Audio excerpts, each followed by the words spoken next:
नमस्कार शिक्षक मित्रांनो, शिक्षण गप्पा या आपल्या शैक्षणिक यूट्यूब चॅनलवर आपले स्वागत. पुन्हा एक नवीन व्हिडिओ घेऊन आलेलो आपल्यासाठी. बघा, आजच्या व्हिडिओमध्ये आपण बघणार आहोत विद्यार्थी दैनिक हजेरी ही आपल्याला आता चॅटबोटवर भरावी लागणार आहे. आणि हा चॅटबोट कोणता आहे, स्वीप चॅटबोट कसा असेल, त्याबाबतची संपूर्ण प्रक्रिया, शिक्षक नोंदणीसह त्याचप्रमाणे आपली दैनिक हजेरी कशी भरावी याचं प्रात्यक्षिक आपण या आजच्या व्हिडिओमध्ये बघणार आहोत. तत्पूर्वी आपल्या चॅनलवर नवीन असाल तर प्लीज आपल्या चॅनलला सबस्क्राईब करा. व्हिडिओ आवडल्यास नक्की लाईक करा. या व्हिडिओची लिंक आपल्या मित्रपरिवारामध्ये शेअर करा. चला तर मित्रांनो, व्हिडिओला सुरुवात करूया.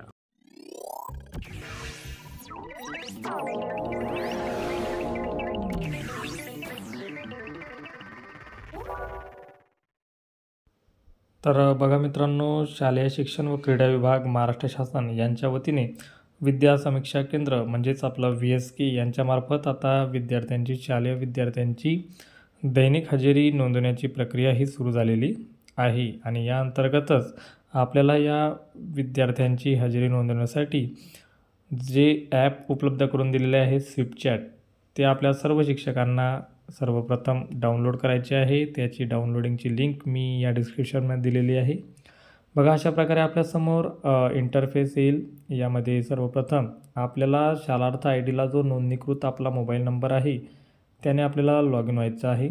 बघा, त्यानंतर आपल्या मोबाईलला एक OTP प्राप्त होणार आहे. तो OTP आपण या ठिकाणी टाकायचा आहे.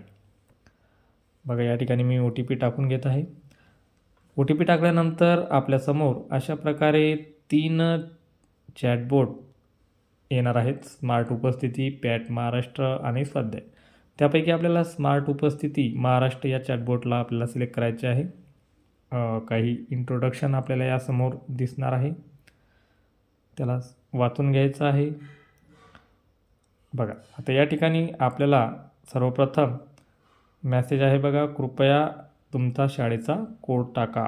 आता या ठिकाणी आपल्याला आपल्या शाळेचा UDIS नंबर टाकायचा आहे. बघा, UDIS टाकल्यानंतर जी आपली शाळा आहे तिचं संपूर्ण माहिती या ठिकाणी येईल. ती चेक केल्यानंतर आपल्याला होय म्हणायचं आहे. त्यानंतर पुढे आपला शालार्थ ID, जे वर्ग शिक्षक आहेत त्यांनी आपला शालार्थ ID या ठिकाणी टाकायचा आहे. बघा, या ठिकाणी मी शालार्थ ID टाकत आहे. शालार्थ ID टाकल्यानंतर त्या ठिकाणी त्या शिक्षकाचे म्हणजे तुमचे पूर्ण नाव त्या ठिकाणी दिसेल. ते नाव बरोबर असल्यास ES म्हणून सिलेक्ट करायचे आहे. आता आपल्याला पुढे मेनू दिसत आहे, विद्यार्थ्यांची हजेरी घ्या. या मेनूला आपल्याला सिलेक्ट करायचे आहे.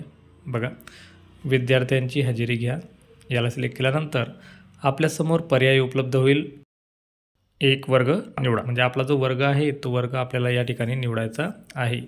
बघा, इयत्ता पहिली, दुसरी याप्रमाणे इयत्ता आपली सिलेक्ट करायची आहे. वर्ग सिलेक्ट केल्यानंतर पुढे टॅब आलेली बघा, पर्यायामधून तुमचा वर्गाचा विभाग निवडा. म्हणजेच आपली तुकडी, ज्या मोठ्या शाळा असतील त्यामध्ये ज्या तुकड्या असतात ते या ठिकाणी आपल्याला दिसेल.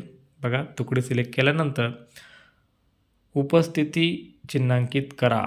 बघा, उपस्थिती, विद्यार्थ्यांची उपस्थिती चिन्हांकित करायची. आपण तुकडी सिलेक्ट केल्यानंतर बघा आपल्याला बाय डिफॉल्ट विद्यार्थ्यांची उपस्थिती दिसणार आहे. सर्व विद्यार्थी उपस्थित आहेत अशा प्रकारे आपल्याला या ठिकाणी दिसणार आहे. आता यामध्ये आपल्याला काय करायचं आहे, फक्त जे विद्यार्थी अनुपस्थित आहे त्यांना आपल्याला सिलेक्ट करायचं आहे. बघा, अनुपस्थित जे मुलं ॲब्सेंट आहेत ते आपल्याला या ठिकाणी सिलेक्ट करायचे आहे.